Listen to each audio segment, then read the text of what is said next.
asalaamaaleykum mbokk internet yi man Ibrahima Diallo coordonnateur communal bu Nioro nekk secrétaire général coordination départementale bi en même temps nekk le chargé de la formation au niveau départemental. waaw lu may wax si loolu moom mooy si fii moom si la situation politique moom nu mu demee ni instant bi gis nañ ne dafa am un regain depuis qu'on a annoncé la date des élections territoriales locales ak gars yi dañu commencé di yëngu dans tous les coins te loolu xam nañ gis nañ ne c'est une bonne chose pour la vie politique mais lu ma siy wax rek mooy il faudrait que gars yi tamit mën a comprendre que dafa am ñaari type de militants yi fi am dafa am militant ak ñoo xam ne ay bétail électoral lañ waaw te loolu tamit bon je me dis que au 21e siècle ku ne di am bétail électoral vraiment c'est manque de respect même aux Sénégalais am na ñoo xam ne yaakaaruñu ci argument pour convaincre nit ñi mais ci xaalis bi lañu ci xaalis bi ñu joxe achat de conscience bi ak tamit lu ñuy xaalis réew bu ñu jël di ko jox ay yenn ci askan bi loolu moom tamit problème la ndax alalu réew mi ñëpp ko bokk ñëpp dañ ci war a jot mais nekkuñ ne dañ ci war a jot ñi nga xam ne ñoo ànd ak yow ngeen jox la xam ne ñëpp nga ko waroon jox. waaw lu ñu tiit rek mooy ñoom xam nga ils sont dans la manipulation ils sont dans le dilatoire dañ ci loolu lañ nekk te ñoom xam nañ ne ils ne peuvent pas convaincre par ay idées ay projets ils ne parlent même pas de principe ñoom ay débat de personne la ñu nekk ay débat de bas étage ci lañ nekk ñoom nag. doo dégg mu ngi seen débat ñuy wax comment faire pour am benn plan de développement pour Nioro le département benn plan de développement pour la commune benn plan de développement pour commune u Darou Salam commune u Gént Kay commune u Ngayène Sabax mais déedéet ils sont dans des débats vraiment de bas étage ils ne parlent pas d'idées ils sont là pour ay personnes alors que nag dëkk bi war na weesu foofu dañu nekk 21e siècle on parle de maintenant citoyen du monde lu xew États-Unis moo war a mën a xew Sénégal ok Sénégalais warul ñeeku nekk États-Unis mais comme si sax Sénégal fii Nioro lu ñu fi def sax dafa jomb waa Nioro ba ci la Nioro léegi mais lii jombul waa Nioro war nañ mën a am lu ëpp lii infrastructure fi def war nañ ko multiplier par 10 en ce moment au 21e siècle mais ñoom dañu nekk ci manipulation nekk ci dilatoire di jouer nag ci ñaari levier toujours dama koy wax c'est la misère de la population et l'ignorance de la population te loolu tamit daf leen arrangé population bi bañ a am population bi bañ a xam day tax ñoom ñu mën leen a contrôler c'est pourquoi peut-être dina si ñëwaat sax même seen politique d'emploi bi ñuy def tamit ak lu ñu ci mën a wax c'est pour rek mën récupérer am ci benn récupération politique ndax tey xam nañ ne pour développer le monde rural il faut un cadastre rural ñu xam ne zone de terroir xam zone pionnier paysans yi seen terres yi ñu mën ko valoriser ñu mën dem si banque ñu mën leen lebal xaalis mais duñ ko def ndax xam nañ kon paysans yi bu ñu ñëwee war duñ leen topp loolu problème la te Sénégal tamit mënuñu wax politique d'emploi mënuñu wax développement du Sénégal sans wax problématique de maîtrise de l'eau bu ñu commencé wax depuis président Macky Sall wax ne je vous ai compris bu léegi dégg ñu si wax benn instant ñu wax problème maîtrise de l'eau alors xam nañ que 70% des Sénégalais il évolue dans le secteur primaire mënuñu ko wax te waxuñu élevage waxuñu agriculture te yooyu nag mënuñu ko wax te waxuñu ndox waxuñu revitalisation des vallées fossiles waxuñu nu ñuy def ba mën a am ndox noor ak nawet. Notre agriculture dépend encore de la pluie et loolu problème la mais loolu mooy vrais enjeux yi loolu mooy les vraies questions qu'on va poser les goulots d'étranglement de notre économie mais duñ ci wax ils sont dans des débats vraiment de très bas étage de caniveau wax dëgg yàlla je suis désolé de le dire mais loolu. non man damay wax c'est une goutte d'eau rek dans l'océan boo dëgg yàlla parce que nag da ngay xool rek lu ñuy wax 5000 enseignants il y a déjà par exemple 140 000 yu déposés ça veut dire que dëkk bi doxul ñoom ils nous avaient wax fii 500 000 emplois par an 500 000 emplois seen premier septennat bi mais finalement amul lii moo koy wane. Je vous ai compris ça veut dire que ñoom ils ont fait presque pendant 9 ans pour ñu door a mën a xam ne affaire yi doxul mais lii tamit je me dis que éléphant blanc la ils ne font même pas réussir 1/10 lu ñuy def nii te loolu tamit problème la man daal seen plan yi ak seen DER beeg seen yi bu ñu bëggoon affaire yi avancer mais pourquoi DER ak seen organisation kii mais ñu def ko par rapport au mérite de compétence. Pourquoi pas ñu jox ko université, pourquoi pas ñu jox ko les centres de formation nga xam ne foofu les plus méritants ñu jël paie ba 10e ñu jox ñu financer seen projet, pousser les gars même à kii. Mais déedéet ils sont dañu nekk dans benn ping pong. DER nekk fii maire naa lañ leen jox mu gère DER naa man je suis là pour tout le monde ñëpp xam nañ ne dilatoire boobu c'est pour rek nax nit ñi mais nekkuñu fi pour développer te gëmuma benn yoon ci en 3 ans mën nañu rattraper loo xam ne ça fait 9 ans defuñu ko. waruñu nekk ci politique d'urgence tout est priorité mais waruñu nekk fii état warul nekk ci mën ci réaction dafa nekk ci action mais on a benn gouvernement boo xam ne benn régime boo xam ne dañu nekk toujours ci mën ci réaction. amuñu benn capacité d'anticipation sur les événements et loolu tamit c'est problématique. waaw léegi xam nga bu ñu xoolee xam nga affaire yi fekkee rek ñett Sénégal économie Sénégal kenn du natt ci ay domaine business lu ñuy wax fa la ñu nattee Sénégal mu ngi dem ci IDH bi la. IDH bi mooy lan mooy nombre de médecins par habitant doxul Sénégal nous sommes presque par exemple à un médecin par exemple pour plus de 100 000 habitants alors que norme UNESCO waxul loolu bu rombee foofu tamit boo demee ci affaire de école on parle de 25-30 élèves par classe ñun ñu classé 80 élèves la ñu def. infrastructure yooyu ba léegi am na dëkk yu am poste santé am dëkk yoo xam ne ba léegi pour ñu faju ci ay serre la ñu yéeg amuñu ambulance alors que on a des ministres yoo xam ne ay oto yu jar 80 millions la ñu dawal 80 millions ñaata ambulance lañ ci mën a am pour àll bi. train de vie de l'État bi dafa élevé. budget de fonctionnement bi moo ëpp budget d'investissement bi loolu problème waxuma defuñu dara de mais par exemple boo xoolee budget PUDC c'est bien mais war nañ ko mën payer par 4 seen institution budgétivore yi lan la fi jëriñ Sénégal jox leen oto jox leen mooy HCCT muy conseil économique social mais loolu bu ñu leen tasoon xaalis boobu yóbbu ko ci àll bi day gën a baax le PUDC c'est un bon plan. mais dama jàpp ne lu ñu ci def dafa ndaw trop c'est une goutte d'eau dans l'océan rek mënuñu ci génne wax dëgg yàlla PUDC c'est un bon plan mais gis naa ne lu ñu ci def dañ ko war a multiplier par 4 300 milliards mën nañu ko def 900 milliards dëkk bi ndax dañ ci war a gis seen bopp seen xaalis la fii il faut ñu comprendre tamit que affaire yi nekkul ñoom lu ñuy def boo demee États-Unis bu mayee Sénégal ceeb dañuy bind don du peuple américain duñu bind don du président américain de don du peuple américain fii tamit peuple bi ñëw liggéey xaalis bi ñoom ñoo ko moom kon bu delloo si ñoom c'est normal loolu loo xam ne la je me dis waruñu sax épiloguer quoi mais ñoom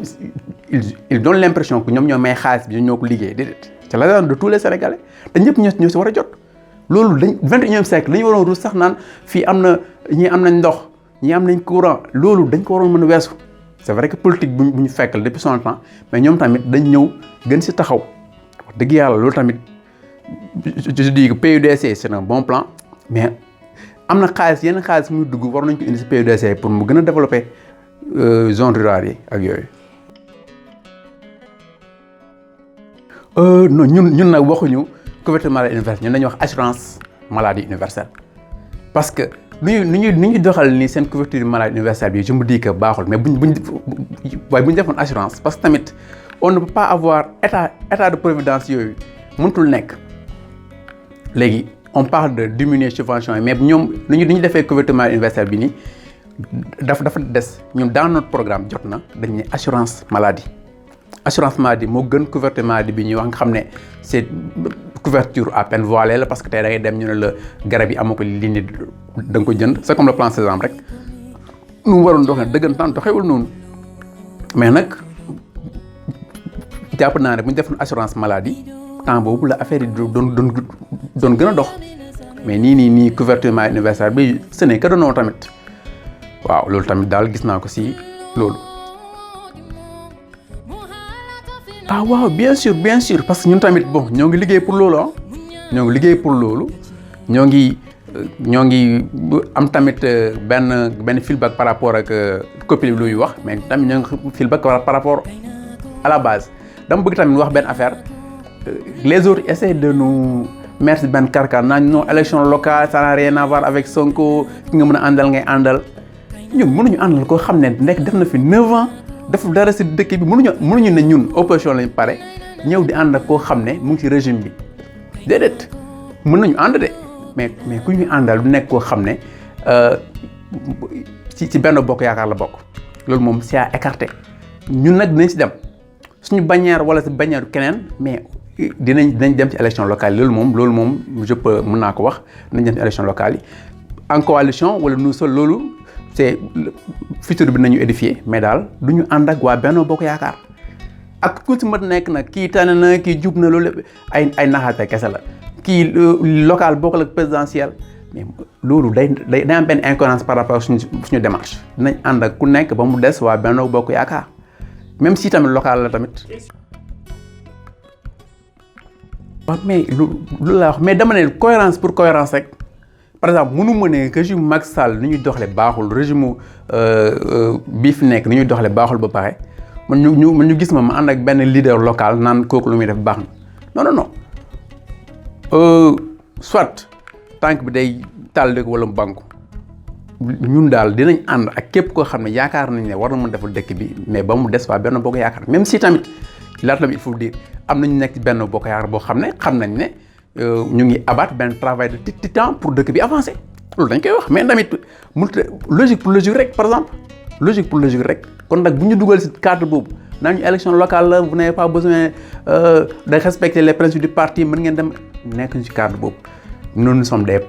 patriotes et maintenant discipliné nañ parti bi nag dina réunir dinañu dégager benn feuille de route nañu canevas yi parce que ñun dañu am charte d'alliance suñu biir parti dañu am charte d'alliance alliance bi ñu ko waxee léegi lii moo tax règle yi lañ ci seg waaw mais tag a priori moom bu ñu dugal ci cadre boobu te loolu tamit gis naa ñu koy véhiculer dugg ñu ci cadre boobu ñun on est prêt à partir aux élections locales avec ceux qui sont dans l'opposition mënuñu ànd ak koo xam ne mu ngi déjà dans cadre benn coalition bu ñuy wax Benno Bokk Yaakaar. waaw ñun de suñu affaire xam nga mérite ak compétence la ñun on dit dans le parti PASTEF ñun on n'a pas de militant de première et militant de deuxième heure le grade le plus élevé dans le parti est le grade de militant du parti donc fii ñëpp ñoo fi en place mais nag en respectant les principes directeurs du parti mënoo ñëw li nga def fële nga bëgg ko def fii déedéet fii dañu am règle nii la fii don de soi ngay def pour la patrie doo fi ñëw di wane sa bopp di génn say kii loolu taxuñu jóg ñun mais nag képp koo xam ne décidé nga xam nga il faut ñu préciser ko moom dafa nekkoon ci benn part défendre ay principe mu décidé rek bàyyi ko ñëw seen parti ne yéen li ngeen défendre man loolu laa bëgg a défendre mais dañ koy tàccu léegi bu ñëwee nag ñu gis ne kii mu ngi suivre affaire yi nu muy demee mu ngi topp principe du parti gisuma ci benn inconvénient pour ñu investir ko bu investisseur jotee mais nag dans le respect des règles du parti parce que ñun loolu moo ñu fi bàyyi ñun Ousmane Sonko jox ñu lekk jox ñu naan ñun Pastef projet la te projet boobu da nga ci dugg librement kon nag duñ ci nekk par nag kenn jóge fële am lu ñuy imposer principe la ñuy dem idéologie bi moo ci la ñuy dox nekkuñu fi pour def benn Ousmane Sonko mu nekk benn messie déedéet on a besoin d'une masse critique te masse critique boobu ci lañ nekk donc nag écarté wuñ kenn képp ku ne Pastef la bokk rek il est le bienvenu te bu ñëwee tamit fekkee conditions yi réunir nañu ko pour nekk suñu candidat gis ñu ko ci problème mais bu réunir condition tamit du nekk suñu candidat.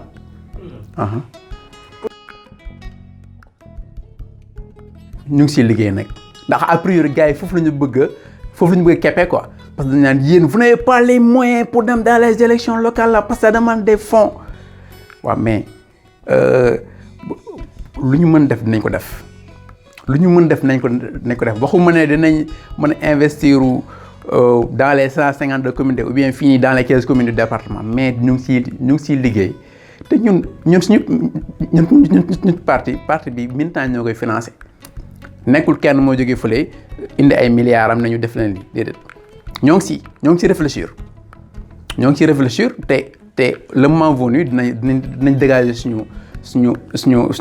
benn genre mémorandum ne ñu lii lañ ci gis lii lañ ci wax mais déjà ñu ngi incité booy yi à ce que ñu dem les primo-votants ñu dem inscrire les 800 000 yi nga xam ne am ñoo seen carte d'identité ci bindoon no vote nañ def de sorte que seen carte d'identité ñu mën a am carte électeur tamit loolu ñu ngi si. lan mooy seen marge de sens ngir rek mën a remporter le maximum de communes ci biir suñu sens mooy suñu détermination ndax démb rek ñoo ngi njegeen gars yi dañuy kolo dañuy cotiser pour dem njegeen bërk démb ñoo ngi woon gàppaax gars yi dañuy cotiser pour dem foofu détermination boobu je me dis que dafa rëy et puis ñun on a le vent pour quoi qu'on puisse dire ñun lan mooy suñu avantage mooy ñu seqal ay cuune lañ parce que tey waa Benno Bokk Yaakaar ñoom ñooy premier ñoom ñooy mën nañ ne ñoom ñooy directeur campagne Pastef ak Ousmane Sonko parce que ñoom sax ku si bëgg am promotion da ngay attaquer Ousmane Sonko attaquer Pastef te ñoom xamuñu loolu day am benn retour du bâton te loolu ñun daf ñuy arrangé chance boobu lañ am d'abord ñoom la deuxième chance bi mooy suñu qualité militant mooy militant yu discipline lañ la yu bëgg réew mi yoo xam dañuy liggéey pour réew mi avancer si loolu daal xam naa si loolu mooy suñuy levier pour ñu mën a gagner le maximum de collectivité territoriale te tamit xeeb nañ suñu bopp te duñu dem parce que amuñu question rek dem ànd ak def fi alliance contre nature duñu mës a dugg si loolu on est dans lu Ousmane Sonko di wax on est homme politique parcours la discours la parcours boobu dañ koy xool dañuy xool discours bi on est également dans la constance et dans la cohérence par rapport à nos idées par rapport à nos principes ñu si loolu lañ nekk nag. Diallo ëllëg mën nañ koo xaar mu bokk si beneen parti bokk Pastef